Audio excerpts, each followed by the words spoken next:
Coucou les merveilles, c'est Chloé. On se retrouve pour voir les énergies de la semaine du 15 août. J'ai pris avec moi l'oracle de l'énergie de Sandra Anne Taylor. Et puis, je sais plus où je l'ai mis. Ah voilà, il est là. J'avais prévu aussi de compléter avec ma fabrique de confiserie divinatoire au niveau des présages en fait, pour voir un petit peu, pour préciser les énergies à venir. Alors, je vous montre les trois tirages. Comme d'habitude, je vais vous laisser choisir. Hop. Donc, le premier tirage, il est là, le deuxième au milieu et le troisième ici. Donc, je vous laisse choisir le petit tas de cartes qui vous inspire le plus quand vous pensez à la semaine prochaine. Et on va voir. Une, deux et trois. Alors, si vous avez choisi le premier tirage, attendez, parce que j'ai perdu ma caméra, voilà. Si vous avez choisi le premier tirage, on nous parle d'abord d'appréciation. Avec cette femme entourée de ronces, mais qui tient une rose. Donc on a ici l'idée de se concentrer sur ce qui est beau, sur ce qui est pur, et d'ignorer tout ce qui peut être piquant, désagréable. Donc on a vraiment une énergie de gratitude, d'optimisme, de choix conscient, faire le choix de voir la beauté plutôt que de s'attarder sur ce qui est douloureux. Voilà. Donc c'est une invitation au niveau des énergies à vraiment voir la beauté dans ce qui va se passer pour vous pour la semaine prochaine. On va regarder la deuxième carte maintenant. Et on a la femme qui tient une pièce de monnaie. On a une femme qui est très raffinée. D'ailleurs, on retrouve le symbole de la rose. Il me semble que c'est une sorte de rose qu'elle a dans les cheveux. Elle a son chat à côté d'elle. Elle a un côté un peu aristocrate, enfin voilà, très élégante. On retrouve cette notion de beauté.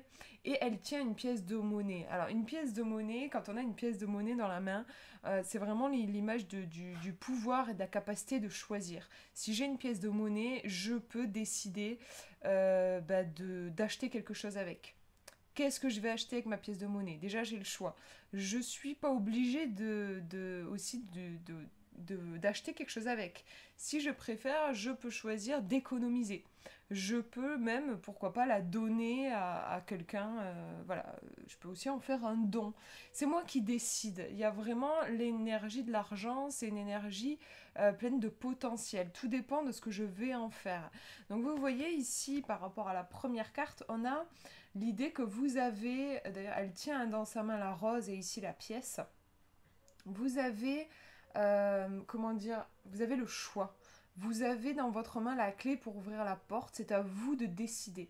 Vous avez ici notamment le choix, l'opportunité de voir les choses soit sous un angle lumineux et positif, soit sous un angle pessimiste et plus sombre. Voilà, l'univers ne nous force jamais, on a toujours le choix. Sauf que voilà, forcément, ensuite, il va y avoir des conséquences. Si jamais vous portez un regard sombre, la vie va vous paraître encore plus sombre. Et si vous restez toujours positif, à un moment donné, les choses s'amélioreront. C'est un petit peu le principe de la loi d'attraction. Donc ici, je dirais, au niveau des énergies pour la semaine prochaine, on a un grand potentiel qui est là si vous vous permettez, si vous vous donnez le droit de le cueillir, de le saisir. C'est comme si j'ai une image de je me promène dans un champ par exemple et j'ai une belle rose, si on reprend la rose, l'image de la rose, je peux choisir de voir cette rose, de lui accorder de l'importance ou bien de ne pas de ne pas en prendre conscience et de continuer mon chemin. Il y a probablement une bonne nouvelle, de belles énergies, pourquoi pas une opportunité qui pourrait se présenter la semaine prochaine. Mais votre travail, ça va être de porter votre regard dessus et de saisir la chance que vous avez. Voilà, je trouve qu'on a cette idée-là. On va compléter avec ma fabrique de confiserie divinatoire. Je vais choisir au hasard un présage. Alors, je choisis entre un bonbon ou un sort. Là, j'ai envie de choisir un sort. Donc on va regarder pour la semaine du 15 août. Et donc, je vous montre. Je vais lire ici. Du fond du puits jaillira l'or des rois de jadis. Donc vous voyez que c'est extrêmement positif. Ici dans le présage, on a bien l'idée de quelque chose qui est enfoui. On a l'idée du puits, hein, quelque chose qui est enfoui, mais si vous vous donnez la peine, donc peut-être qu'il va falloir aller chercher au fond du puits, descendre le seau, se donner cette peine-là, mais ensuite vous allez vraiment récolter un vrai trésor, donc c'est top. Et c'est vrai qu'on a quand même, la femme qui tient une pièce, on peut aussi voir une notion d'abondance aussi, il pourrait y avoir des rentrées d'argent, hein, puisque là on nous parle aussi d'or. Donc voilà, ça peut être pris dans le sens vraiment argent, quoi. Ou alors, ça peut être la valeur des choses, la beauté. En tout cas, il y a un vrai cadeau qui pourrait se présenter pour vous pour cette semaine. J'ai mis le tirage de côté. On va regarder le numéro 2. Si vous avez choisi le numéro 2, on a une énergie extrêmement vive qui nous parle d'action avec ses chevaux lancés au galop. On a quelque chose qui s'active, qui va vite, une idée de rapidité, de vitesse, de puissance aussi, des choses qui pourraient s'accélérer cette semaine. On va voir la deuxième carte. Alors, partir, ok.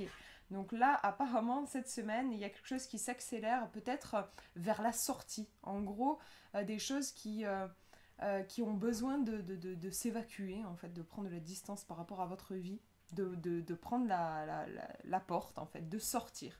Vous voyez, c'est intéressant, je trouve, au niveau, ne serait-ce qu'aussi que de l'illustration, des illustrations. On a bien des chevaux, et on peut imaginer, ils sont en train de courir, on peut imaginer que là, c'est une porte de l'enclos, et ils ont besoin de sortir. Donc, ça peut être une semaine pour faire un ménage au niveau des énergies, des choses qui ne vous conviennent plus, vous débarrasser de ce qui ne vous convient plus. Mais on peut aussi voir, pourquoi pas, une énergie très puissante, très forte, qui a besoin de sortir, pas dans le sens de s'en aller, mais dans le sens de s'exprimer. C'est vous qui allez voir au niveau de votre intuition qu'est-ce qui vous parle le plus par rapport à votre vie en ce moment. Est-ce que c'est plutôt des énergies que vous sentez qui ont besoin de prendre la porte, vous n'en avez plus besoin, vous avez besoin de faire un ménage, ou alors peut-être une grande force, une grande puissance, peut-être un grand désir, un projet qui sommeille en vous depuis longtemps et là qui a besoin ça a besoin de jaillir, de s'incarner et de ne pas rester enfermé juste dans votre esprit, dans vos rêves. Un besoin de s'incarner. Ça peut être un des deux. On va regarder dans le livre Ma fabrique de confuserie divinatoire pour avoir un présage par rapport à ces deux cartes. Alors je vais choisir des bonbons ou un sort. Je choisis le sort. Allez, je me concentre sur ces chevaux et cette dame qui sort. Et je vous montre, le vent du nord se lèvera. Donc on a bien l'idée de changement ici déjà. Questionnant le doute qui grandit dans la foi.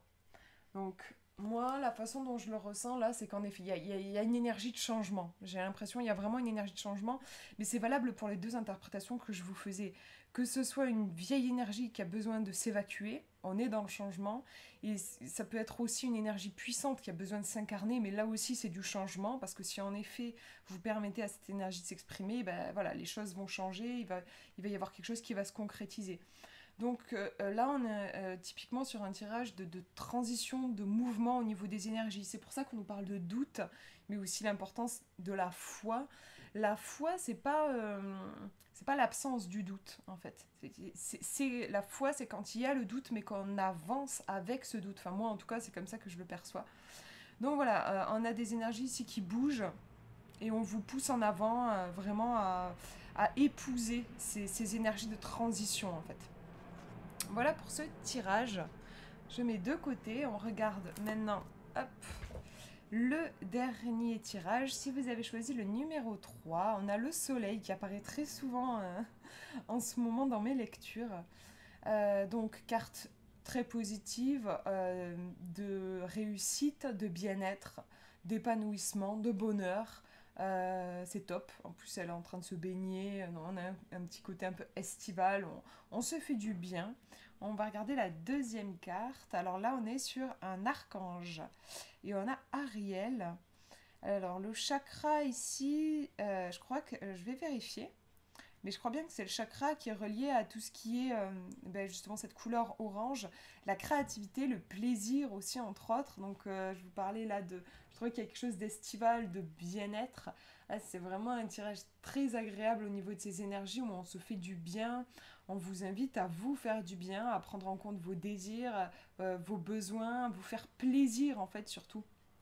Plus que vos désirs. Là, il y a une idée de se faire plaisir, de kiffer la vie, en fait. Je trouve qu'on a cet aspect-là. Je vais vérifier que je ne dise pas de bêtises sur Sur la carte numéro 36, et puis ça va donner des infos un peu supplémentaires. Alors ça nous parle d'intimité et de créativité, donc c'est bien ça. C'est une carte qui encourage l'inspiration créative et l'intimité. Exprimez-vous librement en plongeant dans les zones inexplorées et participez à de nouveaux projets. Il s'agit également d'une période où les énergies qui favorisent un rapprochement avec les autres circulent plus librement. Vous pourriez maintenant vous ouvrir à l'intimité émotionnelle qui s'offre à vous. Alors épanouissez-vous et soyez prêts à recevoir de l'affection et de l'amitié. On a quelque chose de très chaleureux. Cette couleur orange qui est un peu réconfortante, je trouve.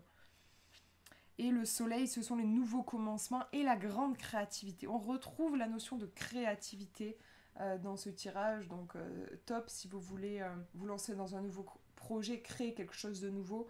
Et sinon, moi je vois quand même aussi au niveau des illustrations l'idée de se faire du bien, de se faire plaisir. On va regarder avec la fabrique de confiserie divinatoire. On va demander un présage pour vous qui avez choisi ce tirage. Bon, je vais choisir bonbons. Des bonbons ou un sort, je choisis les bonbons. Et on va voir ça. Alors, je vous lis. Vous pouvez lire avec moi. La maman ours. Déjà, on a l'idée, la maman ours, on a cette idée de protection. Et on nous parlait d'intimité, de créativité, de prendre soin. On a un petit côté cocon, je trouve, dans ce tirage. La maman ours se dressera contre le chaos pour protéger les frontières du hameau. Bon, là, c'est vraiment, on a vraiment cette idée de cocon. Moi, c'est vrai, c'est quelque chose que je ressens beaucoup, par exemple, quand je suis en phase de création. Je suis un petit peu l'ours dans sa tanière. Il se passe plein de choses en moi, je connecte à plein d'idées, plein d'aspirations et tout ça, mais c'est vrai que j'ai besoin, par exemple, c'est pour ça que c'était pas évident pour moi quand je déménageais, parce que j'avais plus vraiment de tanière, plus de chez moi. C'est comme si quand on crée, on a besoin d'un nid pour pondre l'œuf, en fait, de la création, voilà. Et là, on est dans cette énergie de créativité qui a peut-être besoin je parlais de bien-être, hein, de se prendre soin pour que les choses puissent s'épanouir sensiblement. Voilà, il y a quelque chose qui peut-être qui a besoin de... Voilà, je suis peut-être influencée aussi moi par mon déménagement, mais peut-être besoin de se reconstruire en douceur, de se créer un havre de paix. Voilà, on a cette énergie ici, j'ai l'impression. Bon, voilà pour ces tirages, j'espère que ça vous aura parlé. Je vous fais de gros bisous, prenez bien soin de vous.